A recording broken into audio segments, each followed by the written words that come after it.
Kemiskinan merupakan salah satu bentuk bencana sosial yang terjadi ketika seseorang atau kelompok masyarakat tidak mampu memenuhi kebutuhan dasar seperti pangan, sandang, papan, pendidikan, kesehatan, dan pekerjaan yang layak. Kemiskinan tidak hanya berkaitan dengan rendahnya pendapatan, tetapi juga keterbatasan akses terhadap pendidikan, layanan kesehatan, kesempatan kerja, dan sumber daya ekonomi. Jika tidak ditangani, kemiskinan dapat memicu berbagai masalah sosial seperti pengangguran, kriminalitas, gizi buruk, hingga menurunnya kualitas hidup masyarakat. Penyebab kemiskinan di sini ada 7. Yang pertama, kurangnya lapangan pekerjaan. Terbatasnya kesempatan kerja menyebabkan banyak masyarakat menganggur atau bekerja di sektor informal dengan pendapatan yang rendah. Akibatnya, mereka kesulitan memenuhi kebutuhan sehari-hari. Contohnya di sini seperti PHK massal akibat krisis ekonomi menyebabkan banyak keluarga kehilangan sumber penghasilan. Yang kedua, rendahnya pendidikan dan keterampilan. Pendidikan yang rendah membuat seseorang sulit bersaing di dunia kerja. Kurangnya keterampilan juga menyebabkan masyarakat hanya memperoleh pekerjaan dengan upah rendah. Contohnya, lulus sekolah yang tidak memiliki keterampilan tambahan lebih sulit mendapatkan pekerjaan yang layak. Yang ketiga, ketimpangan distribusi pendapatan. Sebagian besar kekayaan hanya dikuasai oleh kelompok tertentu, sedangkan kelompok masyarakat miskin memiliki akses yang terbatas terhadap modal dan peluang usaha. Contohnya di sini seperti perbedaan pendapatan yang sangat jauh antara masyarakat perkotaan dan pedesaan. Yang keempat, bencana alam dan konflik sosial. Bencana seperti banjir, gempa bumi, dan konflik sosial dapat merusak tempat tinggal, lahan pertanian, serta sumber mata pencaharian masyarakat sehingga memperparah kemiskinan. Contohnya petani gagal panen akibat kekeringan berkepanjangan. Yang kelima, pertumbuhan penduduk yang tinggi. Pertumbuhan penduduk yang tidak diimbangi dengan ketersediaan lapangan kerja, pendidikan, dan fasilitas kesehatan dapat meningkatkan angka kemiskinan. Keenam, rendahnya akses terhadap modal dan teknologi. Masyarakat makin sering mengalami kesulitan memperoleh modal usaha dan teknologi sehingga produktivitas mereka rendah. 7. Budaya konsumtif dan pengelolaan keuangan yang buruk. Kurangnya kemampuan mengelola keuangan dapat menyebabkan pendapatan yang diperoleh tidak digunakan secara produktif. Selanjutnya, di sini ada dampak kemiskinan. 1. Meningkatnya pengangguran. Masyarakat yang tidak memiliki pekerjaan tetap akan mengalami kesulitan memperoleh pendapatan sehingga memperburuk kondisi ekonomi keluarga. Kedua, rendahnya tingkat pendidikan anak-anak dari keluarga miskin berisiko putus sekolah karena keterbatasan biaya. Hal ini dapat menciptakan lingkungan kemiskinan yang sulit diputus. Ketiga, menurunnya kesehatan masyarakat.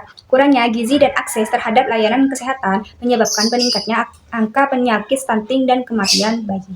Keempat, meningkatnya kriminalitas. Kesulitan ekonomi dapat mendorong sebagian orang melakukan tindak kriminal seperti pencurian, penipuan, dan perampokan untuk memenuhi kebutuhan hidup. Kelima, munculnya permukiman kumuh. Keterbatasan ekonomi menyebabkan masyarakat tinggal di lingkungan yang kurang layak, padat, dan minim sanitasi. 6. Menurunnya produktivitas dan kualitas SDM. Kurangnya pendidikan dan kesehatan menyebabkan kualitas sumber daya manusia rendah sehingga sulit bersaing dalam dunia kerja. 7. Ketimpangan sosial. Perbedaan kesejahteraan yang terlalu besar dapat menimbulkan kecemburuan sosial, konflik, dan ketidakstabilan masyarakat. 8. Terhambatnya pembangunan nasional. Tingginya angka kemiskinan dapat memperlambat pertumbuhan ekonomi dan menghambat pembangunan suatu negara. Upaya penanggulan memitigasi kemiskinan yaitu 1. Meningkatkan kualitas pendidikan. Pemerintah perlu menyediakan pendidikan yang terjangkau dan pelatihan keterampilan agar masyarakat memiliki kemampuan yang sesuai dengan kebutuhan dunia kerja. Contohnya beasiswa pendidikan, pelatihan kerja, dan kursus keterampilan. Program vokasi. Kedua, membuat lapangan pekerjaan, meningkatkan investasi dan mendukung sektor industri serta UMKM dapat menciptakan lebih banyak kesempatan kerja. Contohnya program padat karya, pelatihan kewirausahaan, dukungan terhadap UMKM. Ketiga, memberikan bantuan sosial dan jaminan kesehatan. Bantuan sosial dapat membantu masyarakat miskin memenuhi kebutuhan dasar dan mencegah mereka jatuh ke kondisi yang lebih buruk. Contohnya program keluarga harapan atau PKH, bantuan pangan, BPJS kesehatan. Yang keempat, pemberdayaan ekonomi masyarakat. Masyarakat perlu diberikan akses terhadap modal usaha, teknologi, dan pendampingan agar mampu meningkatkan pendapatan secara mandiri. Contohnya kredit usaha rakyat atau KUR, pelatihan UMKM, pembentukan koperasi. Yang kelima, pemerataan pembangunan infrastruktur dan fasilitas umum harus dilakukan secara merata agar masyarakat di daerah terpencil memiliki akses yang sama terhadap pendidikan, kesehatan, dan ekonomi. Keenam, pengendalian pertumbuhan penduduk. Program keluarga berencana dan meningkatkan kesadaran masyarakat dapat membantu menyeimbangkan jumlah penduduk yang sumber daya yang tersedia. Yang ketujuh, meningkatkan literasi keuangan.